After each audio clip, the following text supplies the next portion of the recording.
రామ్ మనకు మొన్న 14 తేదీ అవుతుందో దురదృష్టమైనటువంటి దినం.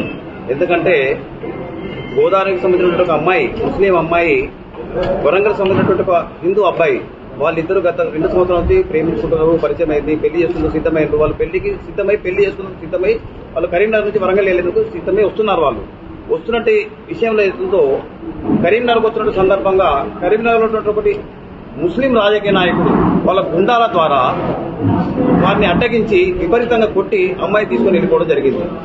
ఎందుకంటే మేజర్, ఇప్పుడు మనం నగరంలో చూస్తున్నాం, ఎక్కడైనా చట్టం పని చేస్తుంటుంది, మన పని మనం చేస్తుండాలి.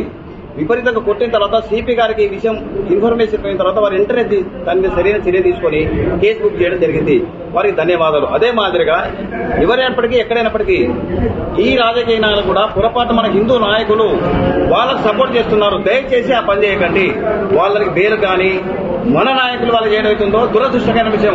రాజకీయాల ఓట్ల కొరకు అట్లాంటి పరిస్థితి చేయకండి. హిందువులలో కూడా చైతన్యం వచ్చింది.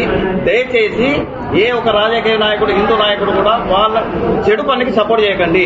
ముస్లింలు అందరూ చెడ్డవాళ్ళు కాదు, కానీ చెడ్డ వాళ్ళలో ముస్లింల సంఖ్య ఎక్కువ ఉంది. దయచేసి దాన్ని కూడా గమనించి, మేము ముస్లింలు అందరినీ వ్యతిరేకం కాదు, ధర్మానికి వ్యతిరేకం కాదు, కానీ ఇట్లాంటి జరిగినప్పుడు సరైన చర్య తీసుకోవాల్సిన బాధ్యత ప్రభుత్వం పనిచేస్తుంది. దయచేసి దీన్ని వెంటనే ఎవరైతే ఉన్నారో వాళ్ళందరినీ అరెస్ట్ చేసి సరైన చర్య తీసుకోవాల్సిందిగా విశ్వ హిందూ పరిషత్ కోరుకుంటుంది. ఆదిమూలం విద్యాసాగర్, జిల్లా కార్యదర్శి, కరీంనగర్.